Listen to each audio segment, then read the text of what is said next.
gracias a Ariel y a toda la gente que está presente acá, a la gente que organizó el evento. Me siento muy honrada de estar haciendo la apertura de esta hermosa jornada. Y vamos a hablar de mentalidad de crecimiento, que es un tema muy interesante, muy actual y muy necesario.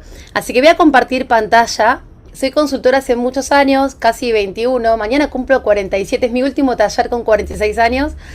Y durante muchos años preguntábamos inicialmente cuando dábamos un curso de liderazgo, un curso de emprendedurismo, cualquier tipo de curso, la pregunta que era, ¿líder se nace o se hace? ¿Lo han escuchado alguna vez? ¿Líder se nace o se hace? Y me asombraba que mucha gente en esos talleres pensaba que uno podía nacer de cierta forma, que uno podía nacer como líder, que uno podía nacer como emprendedor. Y algunas personas poco a poco iban descubriendo que en realidad uno se puede hacer. Y el Growth Mindset y la mentalidad que vamos a trabajar hoy, el Mindset que vamos a trabajar hoy, un poco nos interpela a pensar, bueno, ¿qué significa esto de tener este tipo de mentalidades? La mentalidad fija, la mentalidad de crecimiento, tanto en lo individual como en las organizaciones. Vamos a empezar por lo individual, porque es difícil pensar en un tema corporativo si no pensamos primero en cómo nos interpela a nosotros mismos. Así que vamos a empezar con las definiciones. Básicamente la definición de mindset es una definición que acuña Carol Dweck. Es un libro muy interesante que se llamado justamente Mindset, que lo que ella plantea es que el punto de vista que adoptamos sobre nosotros mismos y sobre nuestras propias capacidades afecta la forma en que llevamos adelante las cosas que hacemos. Y puede determinar si podemos lograr lo que queremos ser y si logramos las cosas que valoramos. Este concepto básicamente lo que nos traslada son tres cosas que para mí son interesantes. Primero, descubrir que tenemos una opción, que la mentalidad solamente es una creencia y que esa creencia es muy poderosa, pero está en nuestra mente, razón por la cual podemos elegir cambiar. Podemos cambiar nuestra posición, tenemos la opción de ser como queremos ser. El segundo punto es que podemos aprender. Y respecto a esto las personas nacemos con deseo de aprendizaje, queremos aprender, pero con el tiempo pareciera que hay cosas que hacen que esto se desestimule. Yo tengo una hija muy pequeña, está en el nivel primario de educación y me acuerdo cuando yo le empecé a explicar matemática que veía cuentas como estas, por ejemplo, 5 más 5, ¿cuánto es? Y pensábamos con mi hija, bueno, hay una sola respuesta posible, que sería 10, ¿no? ¿Qué pasaría si a nuestros hijos les preguntaran, esto más esto es igual a 10? ¿Cuántas opciones tendrían para responder a esa pregunta? En gran parte el sistema educativo nos condiciona a tener que buscar la única respuesta, la respuesta correcta. Y esa búsqueda de la respuesta correcta, 5 más 5, ¿cuánto es?, desestimula muchísimo nuestra capacidad de aprendizaje. Y el tercer punto es que somos valiosos.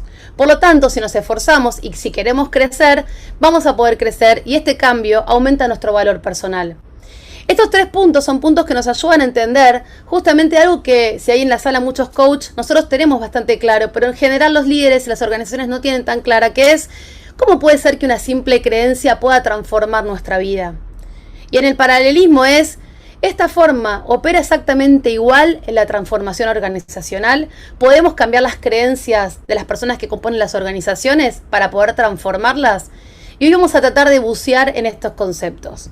En principio lo que sabemos es que es cierto que estas creencias afectan nuestras capacidades y en particular afectan directamente las decisiones que tomamos respecto del aprendizaje, el esfuerzo que ponemos o que no ponemos en aprender a alcanzar los objetivos y la forma en que reaccionamos ante el éxito y el fracaso. Y estas tres cosas se ven afectadas por nuestro mindset.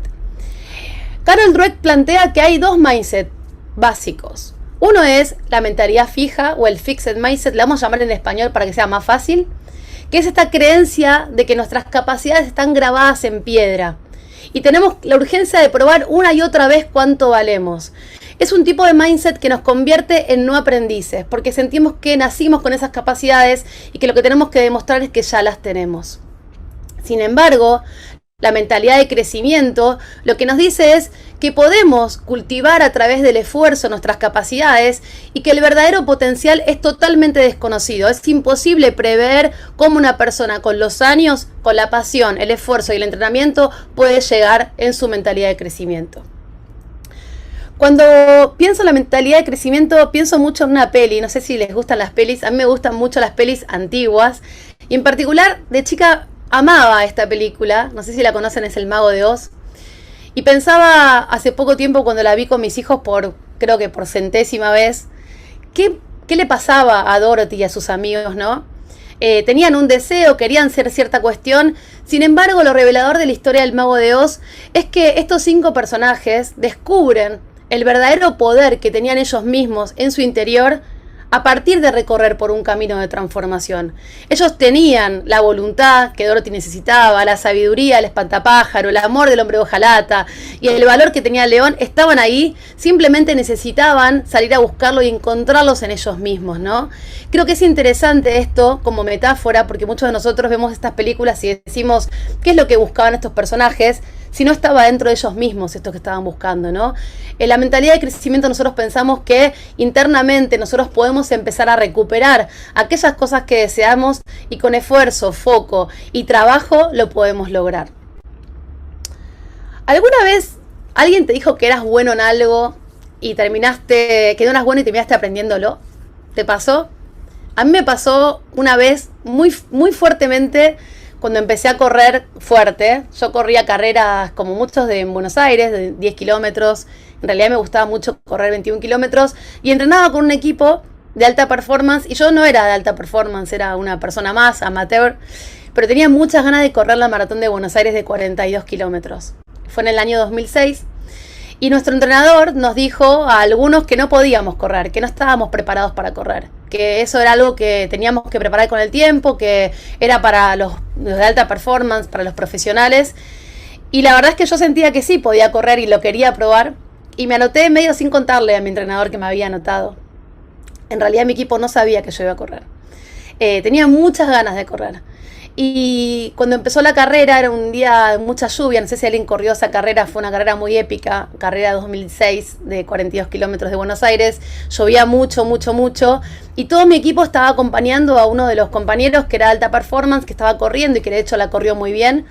Y cuando llegué al estadio River Plate, a los 42 kilómetros, ahí estaba mi preparador físico, y me dijo algo que a mí me dejó marcada para siempre. Me dijo, esta carrera uno la corre con la cabeza, no la corre con el cuerpo, ¿no? Y a mí me quedó marcado esto. ¿Cuántas veces mi entrenador me dijo que yo no podía correrlo?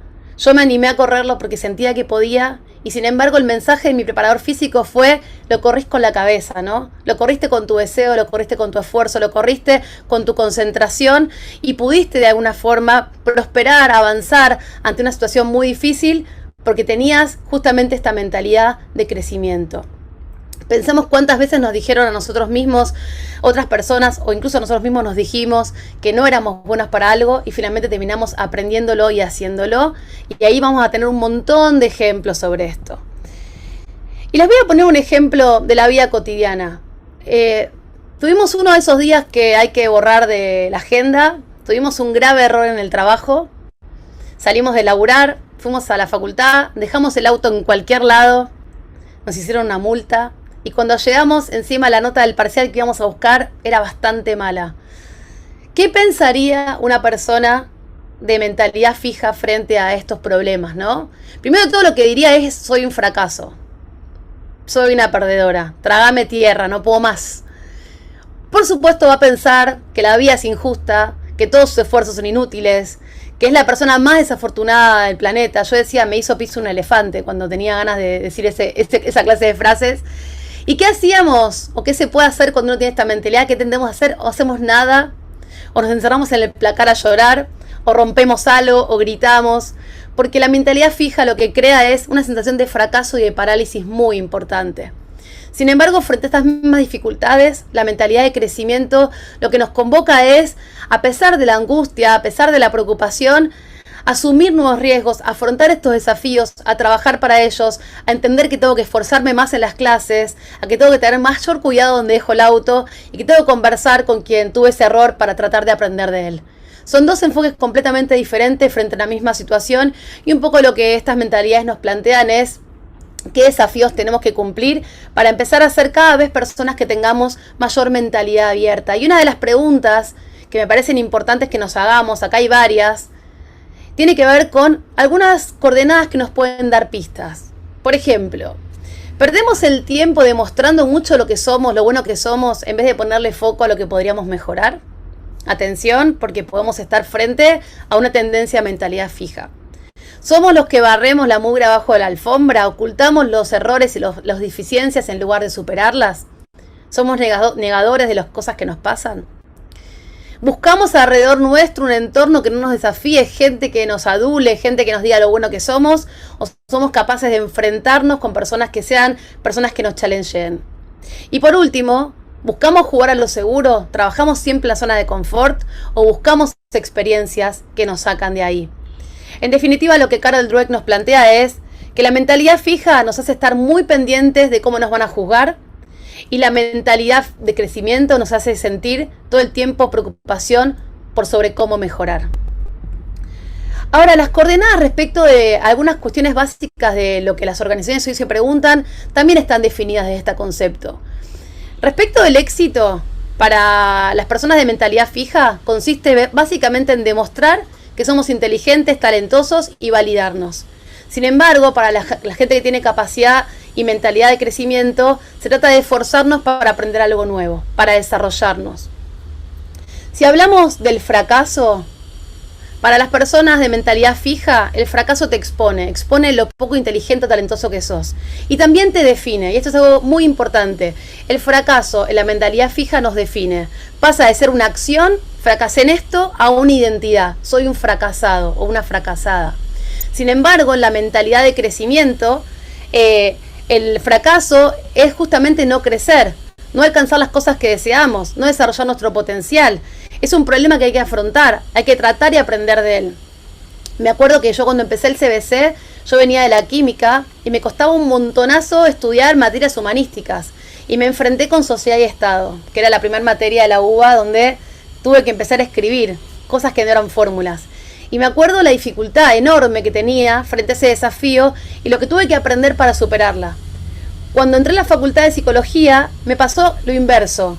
Los psicólogos que estaban ingresando a la facultad no podían con la matemática para psicólogos. Si hay algún psicólogo en la sala que comparta cómo fue pasar por la primera materia de la carrera, que era matemática para los psicólogos.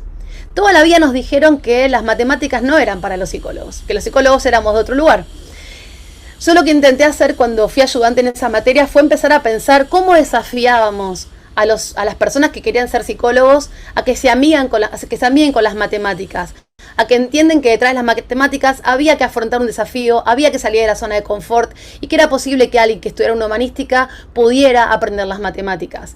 Me llevaba pelotas de básquet, hacía lo que yo podía para estimular el aprendizaje de mis colegas y finalmente era una cátedra que la gente quería venir porque era muy divertido y la gente aprendía del fracaso, justamente a abrir su mente y poder disfrutar también de esa capacidad de aprender algo tan disruptivo como las matemáticas.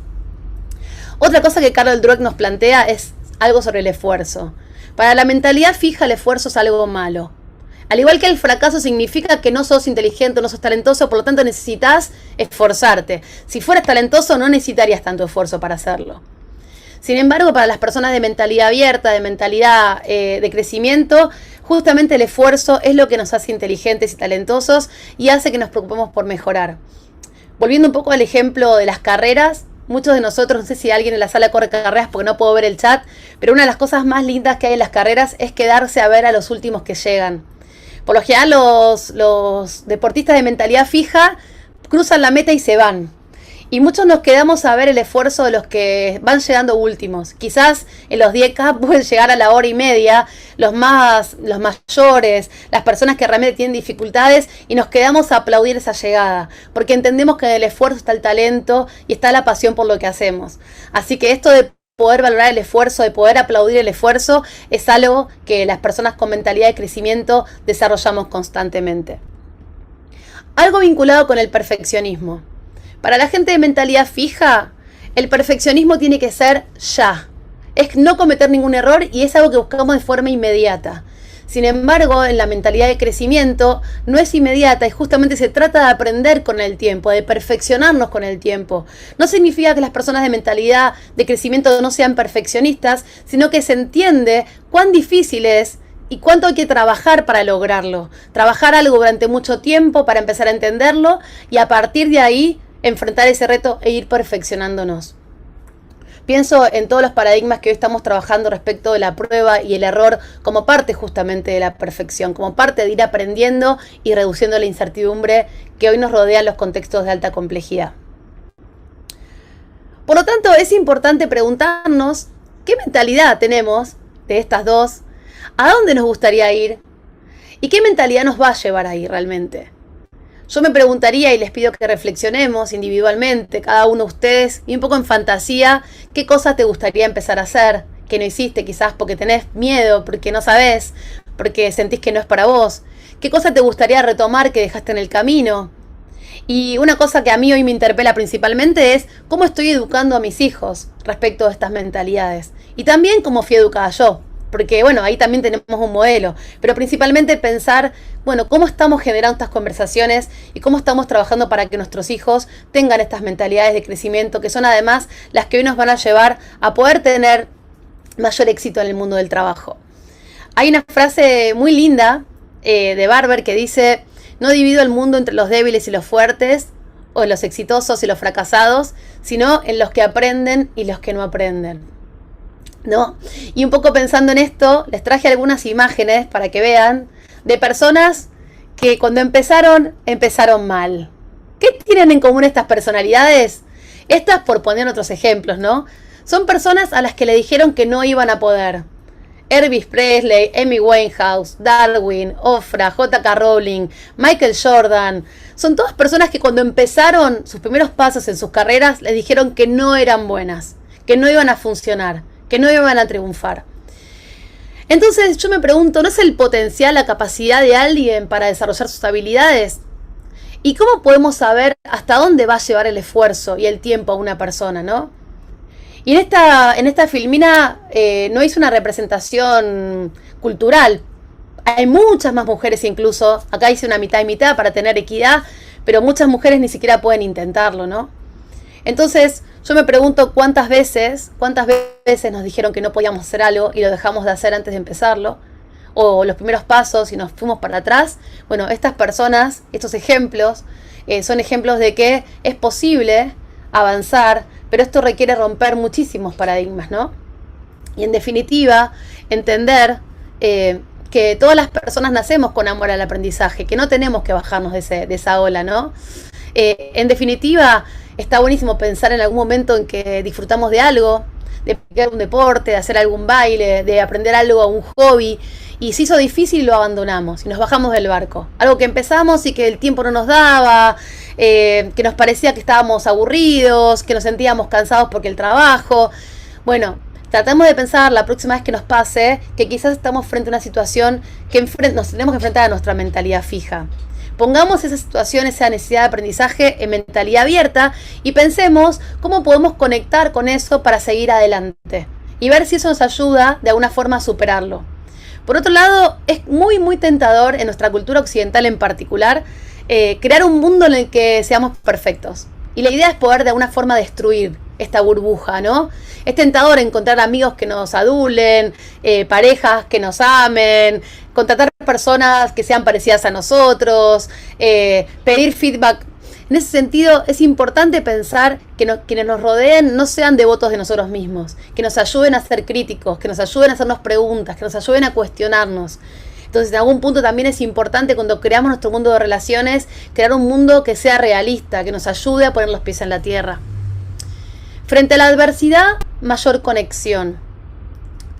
¿Hay alguna vez en tu pasado alguien que te midió? ¿Alguna nota de examen? ¿Alguna persona que te echó del trabajo, que te desvinculó porque no eras buena? No sé, ¿alguna vez hiciste algo que fue deshonesto? No importa lo que sea. Concéntrate en esto y sentí, más allá de la emoción, de la frustración y de la angustia, ¿qué pudiste aprender de esto? Frente a la adversidad tenemos que lograr activar nuestro modo pregunta. Preguntarnos, ¿qué aprendí de esa experiencia? Preguntarnos, ¿cómo puedo utilizar esta experiencia para crecer? Y llevarte con vos en ese momento de reflexión preguntas que te ayuden a lograr estar más conectada con vos misma o con vos mismo. Y por último, para confrontar el bajón, la espada del optimismo. ¿A qué se refiere con esto? A intentar cada vez que estamos deprimidos, justamente o enojados o frustrados, en pensar en el aprendizaje, en el desafío, en poder confrontar los obstáculos, en pensar en las veces que nos paramos frente a la adversidad y no la adversidad como un lastre. Y ver qué nos pasa con todo esto. Todos estos conceptos que acabamos de conversar tienen que ver con el plano individual. Y en las organizaciones, ¿cómo funcionan estas mentalidades? ¿Cómo es que funciona todo esto en el mundo organizacional? Y lo que Carol Dweck nos dice en el mundo organizacional, en las escuelas, en las familias, es que funciona exactamente igual. Por tanto, yo les traigo algunos conceptos y algunas ideas que me gustaría compartir con ustedes sobre cómo se puede atravesar la transformación de la mentalidad en las organizaciones. Y quiero recomendarles especialmente un artículo de la Harvard Business Review de Gino y Stat que se llama Why Organizations Don't Learn. ¿Por qué las organizaciones no aprenden?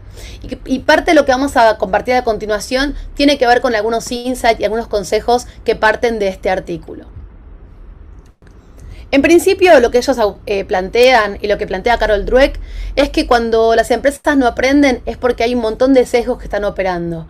En principio, organizaciones que se centran demasiado en el éxito, que actúan con demasiada rapidez, que se esfuerzan porque las personas se encajen en cierto estándar, en cierto modelo y que confían demasiado en la expertise. Vamos a ver cómo cada uno de estos sesgos plantean diferentes estrategias posibles para poder afrontarlo. En principio hay un desafío que es el miedo al fracaso. El fracaso puede desencadenar en las organizaciones mucha frustración y en particular cuando hay una cultura donde ese miedo al fracaso está legitimada, bueno, justamente las personas cuando tienen problemas lo que hacen es evitar o ocultar los errores debajo de la alfombra.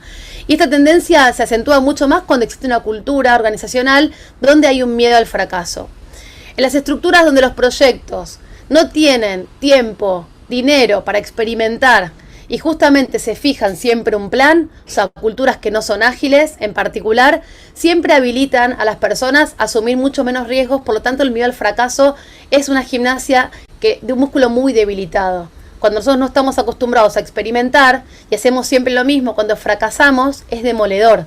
Sin embargo, cuando estamos en culturas donde nos estimulan a experimentar, a probar cosas nuevas, y experimentar tiene como consecuencia que las cosas pueden salir bien, pero también las cosas pueden salir mal, aprendemos de ese error y el experimento nos ayuda a seguir aprendiendo. Entonces, atención con empresas con culturas donde hay poco nivel de experimentación, trabajamos mucho en la zona de confort y las personas están muy atemorizadas a la hora de cometer errores porque están acostumbradas y su músculo de experimentación y aprender del error está súper debilitado. Otro de los desafíos, obviamente, es el desafío de detectar la mentalidad fija. Cuando vemos organizaciones donde las personas tienen que parecer inteligentes y ven el fracaso como algo que hay que evitar, en particular cuando vemos que se limita la capacidad del aprendizaje a solamente evaluar el buen rendimiento y no se fija en el potencial de las personas, atención porque ahí tenemos un gran desafío en las organizaciones. También hay otro desafío que es el exceso de confianza en el rendimiento anterior. ¿Sí? Es eso de tomar, a la hora de tomar decisiones, pensar cómo lo hicimos antes.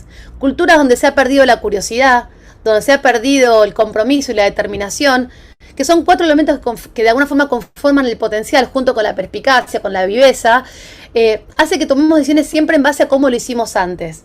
Y si no funcionó, peor todavía. Si funciona, no lo toques, como se dice en las plantas industriales. ¿Para qué vamos a cambiar lo que está funcionando? Bueno, este exceso de confianza en cómo lo venimos haciendo, esta inercia, hace que las mentalidades sean muy fijas y la gente no se anime justamente a poder tener curiosidad, compromiso y disciplina a la hora de empezar a desarrollar su potencial y aprender.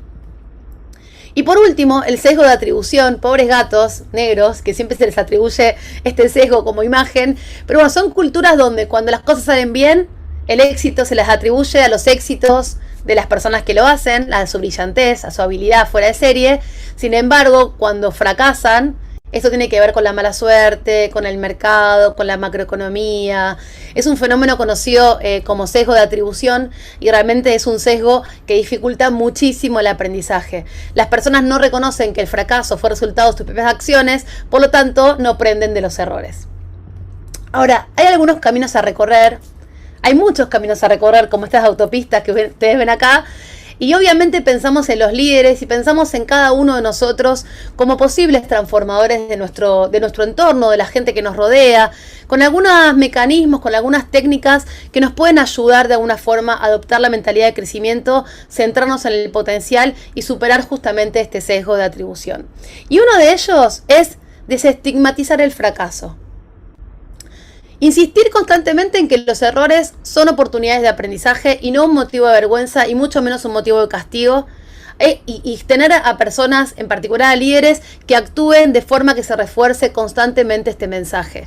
Preguntarse en equipo, ¿asumimos los riesgos en el transcurso del día a día? ¿Somos capaces de apoyar o castigar los riesgos y los problemas de mi equipo? ¿Qué emociones asumimos a la hora de fracasar como equipo? ¿Qué emociones nos habilitan a fracasar como equipo? Tener conversaciones tanto sobre el plano de cómo reaccionamos frente a los fracasos, así como qué emociones habilitan que podamos vivirlos de forma plena, de que podamos asumirlos y que podamos sacar provecho de estos fracasos como oportunidades de aprendizaje. Otro de los puntos y de las cosas que nos propone esta salida o esta transformación cultural es adoptar justamente y enseñar lo que significa la mentalidad de crecimiento. Y esto de alguna forma nos convoca a cuestionar nuestro propio pensamiento a la hora de analizar, bueno, esta persona puede mejorar. Visibilizar las mejoras que hemos tenido o que ha tenido esa persona y no quedarnos estancados con impresiones iniciales. También es muy interesante, y yo lo hago mucho desde el plano apreciativo, que es recolectar historias donde empleados de alto rendimiento que se dedicaron a su trabajo fracasaron y pudieron aprender y pudieron triunfar. El otro día estaba en una conferencia donde el CEO de la compañía contó un gran fracaso de la compañía, donde él fue protagonista cuando era comercial y así todo había podido con los años ser el director general de la compañía en Argentina. Cómo estos ejemplos de poder generar historias, de poder contarnos historias, hacer un buen storytelling donde podamos mostrar cómo los errores son parte de un aprendizaje y no son castigados, o por lo menos son motivo de aprendizaje resiliente, también es muy interesante a la hora de empezar a enseñar esta mentalidad de crecimiento. Y por último, cuando revisamos el desempeño, tanto de forma formal como informal, poder conversar y reforzar comentarios justamente sobre el valor del esfuerzo y no solamente sobre el desempeño. Hablar sobre el esfuerzo, hablar sobre el día a día, hablar sobre lo que nos cuesta remar las complejidades, también es algo que nos ayuda a posicionar la mentalidad de crecimiento como un tema clave a la hora de pensar en cómo promoverlo en nuestros equipos. Obviamente las personas a las que se les enseña todo esto ven mucho más claras las oportunidades de mejora. Otro punto es tener en cuenta el potencial. Y cuando hablamos de tener en cuenta el potencial y hablamos de sacar estas primeras impresiones de la persona, también hablamos un poco de a quién estamos contratando en las organizaciones. Muchas veces uno va a una organización y se encuentra con que los perfiles son muy parecidos al jefe, ¿no? Y nosotros pensamos que de alguna forma tenemos que lograr en el potencial también promover la diversidad. La diversidad nos ayuda a la hora de empezar a pensar en la mentalidad de crecimiento, a buscar apoyo a la hora de buscar complementariedad, curiosidad y como líderes también tener más tendencia a responder con preguntas que dando respuestas. Empezar a dejar de ser de alguna forma proveedores compulsivos de respuestas cuando las personas nos preguntan cosas, sino devolver una pregunta que ayuda a que el otro pueda tomar decisiones. Y aunque estas decisiones sean decisiones que no están alineadas con nuestras propias decisiones, poder darles la libertad a los otros de poder probar, de poder experimentar. Mirar el semillero también es clave, ¿no? Empezar a mirar a las personas que no entran en el radar de la línea, que no son las que me elige el supervisor, el jefe o el gerente cuando le pregunto quién es la persona de más potencial. Empezar a mirar realmente en toda la diversidad de personas con las que trabajamos para empezar a descubrir qué es lo que cada una de las personas tiene para aportar a este equipo y tiene para aportar al futuro de la organización. Otro de los puntos interesantes que ayuda a promover la mentalidad de crecimiento, y muchos de nosotros sufrimos de eso muy a menudo, es tratar de prevenir el agotamiento.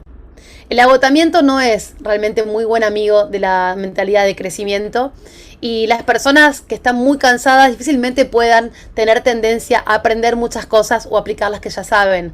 Hay un montonazo de estudios del año pasado de la pandemia de contagios de médicos que por cansancio, por agotamiento, dejaban de tener en cuenta medidas de seguridad muy básicas a la hora de prevenir la enfermedad, como el lavado de manos, ¿no? Como uno, cuando está muy cansado, deja incluso de aplicar lo que ya sabe, ¿no? Y mucho menos podemos pedirle a alguien que está totalmente agotado que aprenda. Hay que tratar de prevenir el agotamiento, hay que tratar de lograr el equilibrio, porque las mentalidades de crecimiento necesitan tiempo de reflexión y una cabeza que pueda estar dispuesta a sostener la atención propia de aprender desde el error también.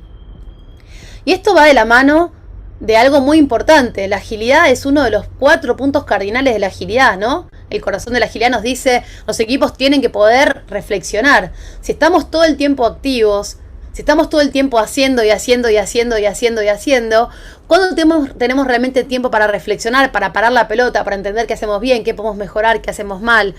Yo me acuerdo cuando yo empecé, uno de mis primeros trabajos, un jefe me dijo a mí, no te pago para pensar, no te pago para reflexionar. Y cuánto de eso cambió con el tiempo, con los años, ¿no? Yo creo que hoy por hoy nosotros podemos habilitar a que todos tengan espacios de reflexión y que todos tengan espacios de toma de decisiones, con estructuras liberadoras que son herramientas muy valiosas a la hora de pensar las dinámicas de transformación. Hay una estructura liberadora que se llama 15%, que lo que hace es preguntarnos qué cosas podemos hacer distintas, sin más recursos ni permisos, para mejorar nuestro trabajo. Si todos nosotros pudiéramos tener un espacio para definir nuestro 15%, seguramente las organizaciones serían organizaciones con mucha más mentalidad de crecimiento. Recuerden, un 15% que nos interpela a decidir y a pensar y asumir un riesgo distinto. ¿Qué cosas puedo hacer sin pedirle permiso a mi jefe, sin tener que tener más recursos de los que hoy tengo, para mejorar mi trabajo? Para eso tenemos que tener pausas para pensar solos y también para pensar con otros. Y en definitiva también tenemos que poder fomentar la reflexión después de hacer. Porque una cosa es reflexionar mientras que estamos haciendo, para dar la pelota, mirar el arco, para saber dónde voy a patear. Y la otra es, bueno, cómo reflexionamos y aprendemos después de haber jugado el partido, ¿no? En ese sentido, entender que parte de la reflexión posterior tiene que ver justamente con el aprendizaje. Significa ser honestos con nosotros mismos. Significa poder valorar la importancia de poder pensar con otros. Y una forma muy interesante que propone la agilidad para esto se llaman retrospectivas. Ayer hablaba con un agilista amigo y acordábamos algo. Si pudiéramos dejarle un legado a cualquier gobierno, cualquier empresa, cualquier escuela, cualquier biblioteca, lo único que le diríamos sería hagan retrospectivas. Hacer retrospectivas es realmente una herramienta clave y la retrospectiva lo que nos pide simplemente es que nos reunamos en equipo a hablar de lo que acabamos de vivir, de nuestra experiencia, de lo que acabamos de producir. Refuerza justamente este espacio, las premisas propias de la mentalidad de crecimiento, la experimentación, las pruebas, el aprendizaje, el uso compartido, el crecimiento, la capacitación. También nos dan un lugar seguro para que podamos como miembros del equipo compartir los desafíos a los que nos enfrentamos y también permite que el equipo discuta de forma abierta y de forma colaborativa las formas de superar estos desafíos o estos problemas. Las retrospectivas permiten que los equipos tengan un crecimiento en su mentalidad que sea sostenible en el tiempo. Para los que no saben lo que es una retrospectiva, básicamente la retrospectiva tiene una estructura de conversión muy básica. ¿Qué salió bien? ¿Qué podría haber salido mejor? ¿Qué hemos aprendido? Y el rol del líder en esas conversaciones es de mantener la seguridad psicológica en el equipo y lograr mayor apertura. Una de las retrospectivas más conocidas quizás para nosotros es la Estrella de Mar, donde lo que hacemos es preguntarnos 5 cosas. ¿Qué cosas tenemos que empezar a hacer? ¿Qué cosas tenemos que dejar de hacer? ¿Qué cosas tenemos que hacer más? ¿Qué cosas tenemos que hacer menos? ¿Y qué cosas tenemos que seguir haciendo como las estamos haciendo? Si son 5 puntas de conversación que ayudan muchísimo justamente a tener este músculo de poder analizar de forma retrospectiva al haber terminado un proyecto, una tarea o enfrentarnos a una dificultad, cómo podemos como equipo ir fomentando nuestro desarrollo y nuestro aprendizaje, tanto individual como colectivo. Otro punto súper interesante de lograr potenciar de alguna forma la mentalidad de crecimiento de las culturas es potenciar la identidad, la individualidad. Algo ya compartí antes, pero me parece importantísimo poder desarrollar esto.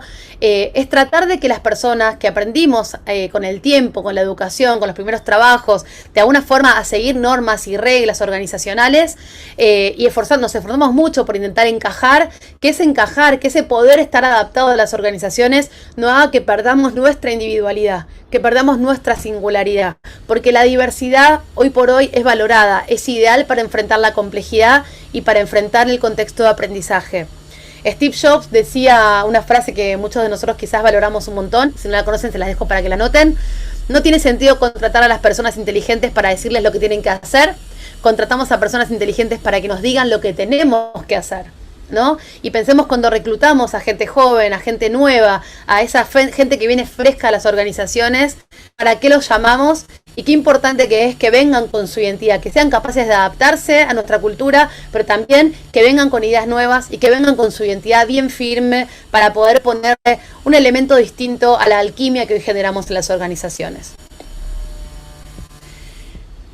Hay un truco más, entre comillas, si podríamos llamarle truco, pero una cosa más que podemos probar, que es ponerle foco a la utilización de las fortalezas. Esto de poder empezar a focalizar en las fortalezas es muy importante y también está vinculado con la individualidad. Si nosotros logramos que las personas se distingan en la multitud de colaboradores que somos, que sean individuales, que sean distinguibles, que tengan sus particularidades, que puedan ejercer sus puntos fuertes con libertad, que puedan ser curiosos, que puedan amar el aprendizaje, que puedan ser perseverantes y que puedan identificar oportunidades de mejora y que puedan aprovecharla, podemos lograr desarrollar al máximo las fortalezas que trae cada uno.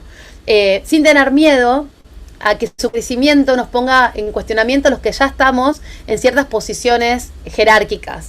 Nosotros hace mucho le llamábamos el serruchito, no sé si recuerdan esa forma de llamarlo, que era, bueno, muchos jefes tenían miedo que la gente crezca, desarrolle sus fortalezas, porque estaban con un serruchito, quick, quick, quick, quick, quick, serruchándoles el piso, ¿no?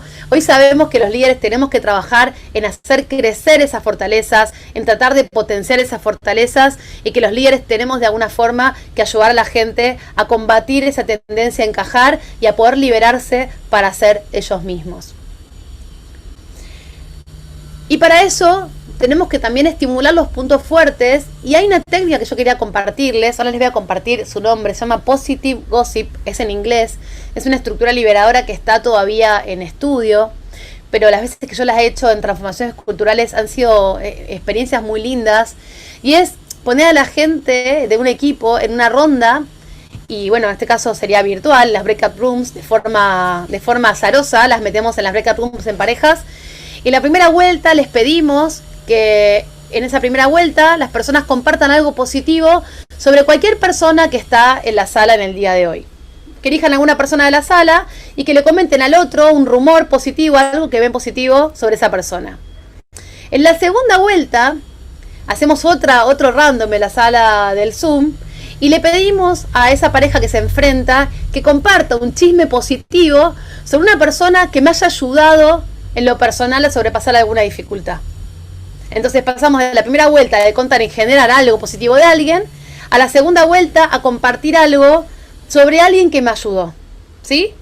Y la tercera vuelta, que es la última vuelta, y es a donde queremos llegar, estamos caldeando el ambiente, lo que hacemos es cuando se enfrenta al azar con la tercera persona, que le diga directamente, sin decirle mucho más, qué es lo que valora de esa persona, directamente a los ojos. Y de alguna forma, esta experiencia de Positive Gossip lo que nos hace es empezar a generar cuán importante es esto de poder destacarnos, de poder darnos, de que estos rumores de cuán buenos somos se empiecen a dar de forma frontal. Luego de esta experiencia, los que la quieran probar, pruébenla porque es muy linda y es muy emocionante. En un plenario nos preguntamos qué pasó, qué notamos, qué es lo que pasó en las diferentes rondas y cómo llegamos a ese momento del reconocimiento frontal, del Positive Gossip cara a cara, cuando estamos frente a la persona que tenemos que decir, bueno, ¿y ahora qué te digo? ¿Qué es lo mejor que tengo? ¿Cuál es el punto fuerte que te quisiera decir? Otra técnica que usamos en la agilidad son los cudos. Los cudos son tarjetas donde de alguna forma reconocemos, ya sea en un buzón, en una pared o simplemente en una ronda de cudos, qué es lo que más valoro del otro frente a una dificultad, frente a un tema que estemos trabajando, cómo reconozco y agradezco al otro por estar, por ser parte del equipo. Y eso es algo que también es súper interesante a la hora de trabajar en esto de estimular los puntos fuertes, reconocerlos, nombrarlos, agradecerlos, también es una forma de generar una cultura que nos ayude a generar una mentalidad de crecimiento. Y por otro lado, algo muy importante es poder tener una cultura donde podamos hablar sobre la seguridad, los riesgos, implicar a los equipos también en las conversaciones, poder empezar a hablar abiertamente con los equipos cuando vemos que va a haber un problema y poder debatir con ellos qué podemos hacer. Una de las tendencias más fuertes de la agilidad se llama Modern Agile, y la agilidad moderna tiene uno de los 4 puntos más importantes, es hacer de la seguridad un prerequisito antes de empezar a trabajar. Poder hablar con los equipos frente a un desafío antes de empezar y compartir, bueno, qué problemas que pensamos que podemos enfrentar, qué riesgos tenemos que mitigar, cómo cuidamos el tiempo, cómo cuidamos la información, cómo cuidamos la plata, cómo cuidamos la salud, cómo cuidamos nuestras relaciones como equipo, cómo cuidamos nuestra reputación antes de empezar. Esas conversaciones también ayudan a generar una oportunidad de abrir la mente a una mentalidad de crecimiento. Y hay un par más que me gustaría compartir, ya son un montón, pero bueno, alguna va a servir, y si las aplicamos todas en simultáneo, realmente son una bomba de crecimiento para las organizaciones, que es pensar la expertise como un constructo multidimensional. ¿Qué significa esto? Que la expertise no solamente va a tener que ver con los títulos, con los grados, con los años de la experiencia, sino con los diferentes tipos de experiencia que tenemos. Inclusive, tener en cuenta que cada uno mira la realidad compleja desde un punto de vista distinto. Tuve la oportunidad la semana pasada de trabajar en un Agile Coach, donde había una persona de contacto con los clientes directa que hablaba con el director general y le compartía lo que veía, ¿no? Cuánto de la expertise está puesta en las personas que trabajan en puestos de contacto directo, ¿no? Entonces, de alguna forma empezar a cuestionar el sesgo de la expertise. Todos somos expertos cuando estamos trabajando, y de alguna forma, para mejorar lo que hacemos, está buenísimo poder poner al servicio lo que aprendimos en la facultad, lo que aprendimos en nuestro trabajo, y también lo que vemos en el día a día, porque eso también es una muy buena fuente de expertise, el poder relacionarnos con lo que estamos viendo en el día a día. Y de alguna forma que los equipos puedan apropiarse de los problemas que los afecten. Y ayudar a la rotación, que es algo que en cualquier proceso de transformación cultural siempre sale como un pedido explícito. La gente quiere ir a trabajar un día a otro sector. Quiere ir a compartir un día con quien se pelea todo el tiempo para ver cómo trabaja, qué dificultades tiene, cómo es que suceden las cosas, quiénes son, machear cara con nombre del mail. Realmente el encuentro de rotaciones variadas, donde podemos compartir momentos puntuales, genera muchísima empatía y fomenta mucho la capacidad de tener mentalidad de aprendizaje y mentalidad de crecimiento, porque al entender cómo trabaja el otro, qué le preocupa, tener esas conversaciones en el puesto de trabajo ayuda muchísimo a poder abrir la cabeza y a poder empezar a aprender cómo me relaciono mejor quizás con áreas donde hoy tengo muchísima fricción. ¡Aplausos, señora! Y el empoderamiento. Que los líderes sean capaces de habilitar a otros para actuar. Estamos hablando de un modelo donde si nosotros no dejamos que la gente se sienta habilitada, es muy difícil poder generar una mentalidad de crecimiento, aprender, valer la pena cada esfuerzo que hacemos y realmente querer salir de la zona de confort. ¿Qué le pasa a las organizaciones cuando aplican estas técnicas y otras para tener mentalidad de crecimiento? Miren las estadísticas. En principio, el estudio de ley de Stanford dice que el 47% de las empresas que trabajan en transformar las organizaciones de mentalidad fija en mentalidades de crecimiento logran aumentar en un 47% los niveles de confianza entre sus pares, logran aumentar el sentido de pertenencia, logran aumentar la percepción de que su organización es innovadora y logran aumentar la afirmación de que la organización apoya a que las personas asuman riesgos. Y en un contexto como el que hoy vivimos, todo son preguntas. Por lo tanto, las personas tienen que animarse a probar cosas nuevas. En ese sentido, realmente, además, culturalmente, las encuestas de LinkedIn, hubo una encuesta muy importante, dijo que el 47% de personas tienen menos posibilidades de estresarse cuando trabajan en culturas de growth mindset, el 39% de personas se sienten mucho más productivas y exitosas, el 23% está dispuesto a asumir nuevas responsabilidades adicionales y el 21% se sienten mucho más confiados y felices a partir de la transformación cultural. Todo lo que vimos y más está en estos dos y un libro adicional, Mindset de Carol Dweck, Mindset, cómo encontrar Fulfill Your Potential, y uno que es muy interesante es el de Angela Ducrop, que es Grit. Es un libro altamente recomendable también, sobre una autora que realmente es muy, muy genial.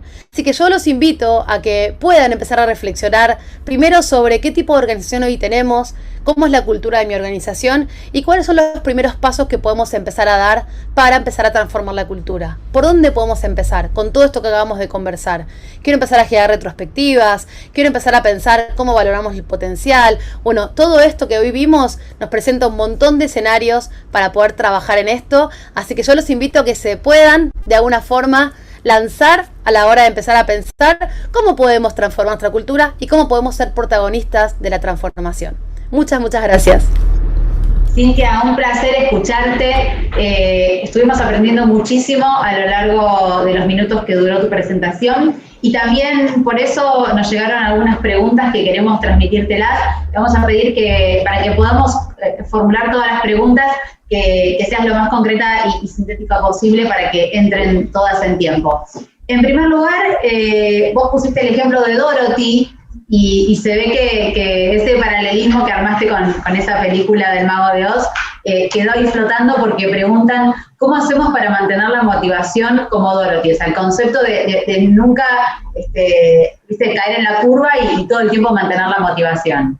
A ver, en realidad creo que es importante entender que cuando uno tiene una mentalidad de aprendizaje, todo el tiempo vemos la oportunidad de crecimiento detrás de esto, ¿no? Vemos la oportunidad de entender que detrás de cada dificultad hay un desafío, un nuevo desafío, y que también el techo está muy alto.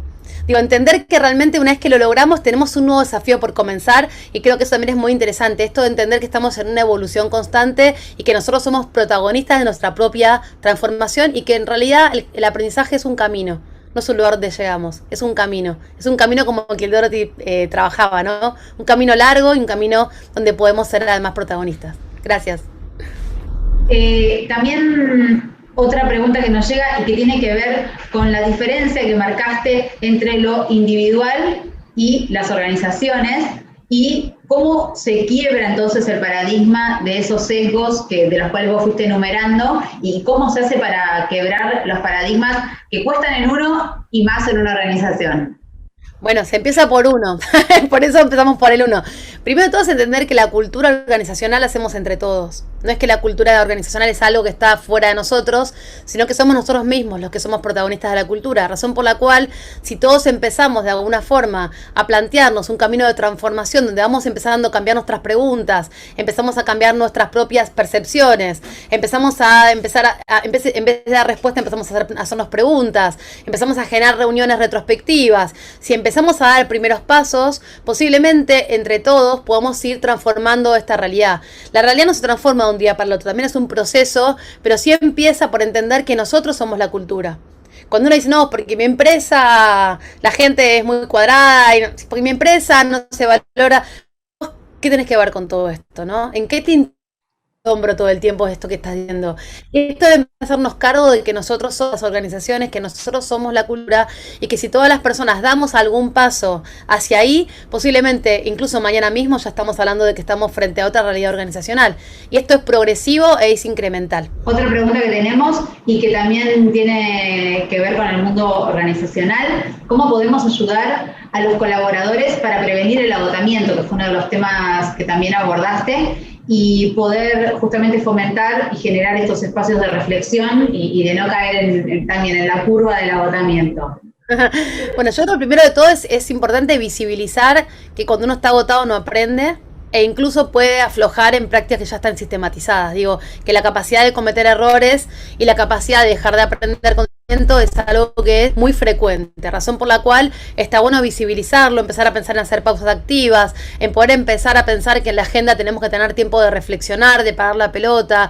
Yo creo que en principio ser conscientes de qué impacto tiene esto, entendiendo además que hoy con el teletrabajo y con todo este contexto pandémico, las jornadas se han extendido, se está reconfigurando la relación de trabajo en la virtualidad, hay muchas empresas que están empezando a entender que no pueden mandarte mails a las 11 de la noche, un sábado a las 9 de la noche, que por más que estemos conectados, en realidad tenemos una vida que tenemos que poder equilibrar. Entonces, creo que es todo un trabajo en principio visibilizar, conversar sobre esto, poder empezar a gestionar con los líderes la puesta de límites a las jornadas extendidas, pero además de alguna forma poder empezar a entender qué consecuencias tiene tanto el agotamiento como el burnout en su extremo, digamos, a la hora del aprendizaje. El agotamiento frena la capacidad de aprender. Y es algo que tenemos que asumir. Si nosotros queremos una organización que aprenda, tenemos que empezar a plantearnos seriamente cómo hacemos para reducir o por lo menos para controlar de alguna forma este nivel de agotamiento que hoy muchos de nosotros tenemos. Y también preguntan cuál es el nombre de la persona de la estrella de 5 puntas que nombraste a lo largo de retrospectiva, digamos, en tu presentación. Es que no sé quién es el autor de la retrospectiva, porque es algo que tengo tan incorporado como una cosa que está como casi en mi ADN, así que no sé, podríamos averiguarlo. No sé si hay un autor definido para la retrospectiva Estrella de Mar, pero si la buscan y ponen retrospectivas Estrella de Mar la pueden encontrar. Y otro dato importante, hay una página web llamada Retromat, la pueden buscar, Retromat, donde hay un montón de retrospectivas posibles. Hay muchas retrospectivas, creo que tiene como 140 retrospectivas. Así que... Muy bueno el dato que comentás, si querés repetir el sitio. Es www.retromat. Busquen Retromat en Google y lo van a encontrar.